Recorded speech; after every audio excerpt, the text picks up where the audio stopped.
Okay, there's a question for you, and it is in conjunction with a statement I want to read from Ray McGovern. It goes right to what you were just saying. The question, which is from Kathy, is can you discuss the relationship of the British Empire effort to try Julian Assange under the U.S. Espionage Act, especially with the British High Court ruling to extradite him this week to the war effort against Russia and China, the relationship of the two things. Now, that's the question.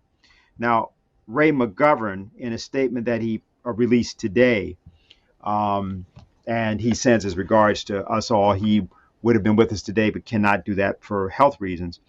His statement says, is called Vengeance is Ours, saith the agency. And a portion of the statement, Ray McGovern, just so people are clear, is the co-founder of Veterans Intelligence Professionals for Sanity and was a CIA analyst for over 27 years. So he says, Assange's lawyers have said they intend to appeal the High Court decision. But, as Glenn Greenwald pointed out, quote, today's victory for the United States means that Assange's freedom, if it ever comes, is further away than ever. Not months, but years, even under the best of circumstances, end quote. That, of course, has been the plan for a decade or more. Greenwald also noted that post-Obama Democrats and their security state allies have a particularly potent reason to exact vengeance on Assange, who published those DNC emails showing that Bernie Sanders was cheated out of the nomination in 2016.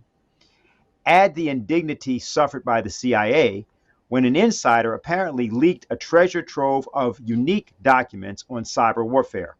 WikiLeaks promptly published parts of Vault 7, the family jewels of offensive cyber tools in which the CIA and NSA has invested billions. The security state had a witch's brew. And then in conclusion in his statement, subtitle is The Truth Will Always Win. He says, this saying of Julian's, the truth will always win, is one that we strong supporters are determined to hang on to and believe, even when it stretches credulity. Throwing in the towel is not an option.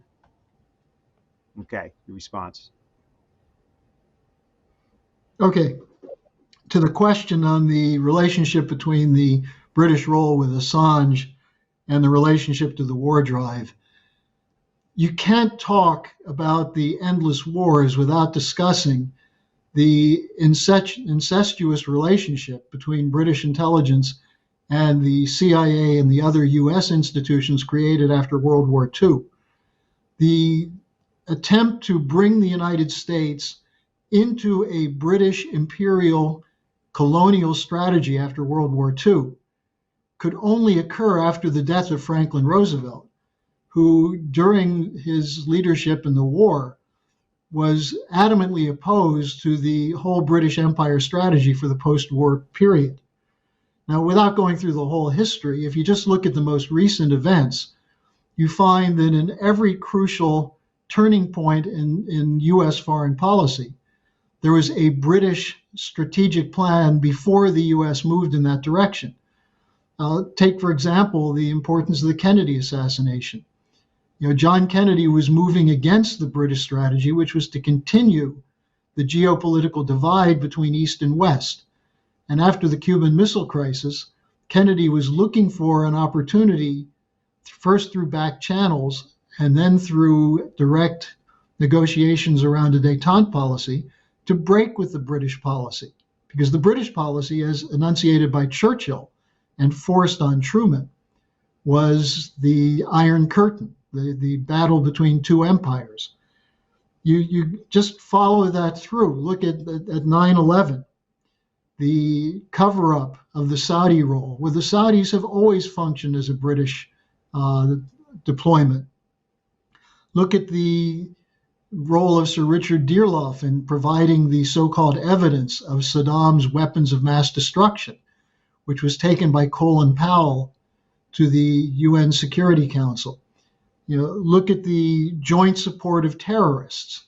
In Syria, the role of the British agencies, both in the media and also the white helmets claiming that it was Assad who was gassing his people, when in fact it was a cover for the terrorists who were being trained and armed by the US and the British, and these continuing false flag operations. Look at the Afghan war. This is a perfect example of the great game, which was the British policy in the middle of the 19th century, as a war against the Russian Empire. And it continued to the present day as a geopolitical driving force of British policy and their desperate efforts to engage the United States in this. And how did they eventually do it? Through Brzezinski in the Carter administration in the 77-78 period, when Brzezinski launched a plan which was really the Bernard Lewis plan. Bernard Lewis was a high-level British intelligence officer who had this idea, which was essentially the clash of civilizations, which came to the U.S. through Samuel Huntington, through the William Yandell Elliott Kindergarten at Harvard, and Brzezinski, who said, we have to bring basically set a trap for the Soviets in Afghanistan, through which we can then arm and create an Islamic fundamentalist movement to bring down the Soviet Empire and bring down China. And that's what was launched with the 9/11 attacks that led to the never-ending wars in the Middle East. And then just one final note, there was Russiagate. When we had an elected president, Donald Trump, who came to office saying he wanted to be friends with Putin, he wanted to work with China, he wanted to end these endless wars. And we had Russiagate, the absolutely fraudulent charge that Putin was working with Trump, colluding with Trump, blackmailing Trump, which is what the FBI and the media consistently said during Russiagate, to try to undermine, and in fact successfully undermine, an effort to establish a cooperative relationship between the US and Russia. So every single step of the way, we see the US on the British game plan of geopolitics. Now, Assange was a crucial thorn in their side because he took the documents delivered to him. He didn't hack them. He didn't commit a crime to get the documents. These were documents from US military, which, by the way, later the Washington Post had similar documents in, I think, 2019, 2020, published their own Afghan papers. No one in the Washington Post is sitting in Belmarsh prison for that. But the targeting of Assange was because he, in 2009, 2010, demonstrated the war crimes being committed by the United States on this British game plan of the great game in Central Asia. And ultimately, what's the point of this great game? To prevent a potential alliance between Western European countries, Central European countries, and Eurasian countries. This is what Putin and Xi Jinping are trying to accomplish, is a cooperative relationship between East and West. That's what the Belt and Road Initiative is. That's what the initiatives of Lyndon and Helga Zepp-LaRouche have been, to create that cooperation. While the British strategy is always to prevent, and this goes back to Mackinder and the creation of geopolitics, prevent a working relationship between Western Europe, Central Europe, and Eurasia. And so that's why the Assange question is, to some extent, a reflection of the continuing commitment of the British Foreign Service, the British monarchy, the British intelligence community, to the geopolitical game plan, and the extent to which they have made dominant inroads through the universities in the West, such as Harvard, Georgetown, and others, through the think tanks, and through the media, and through the corporate conglomerates and the cartels that make U.S. policy.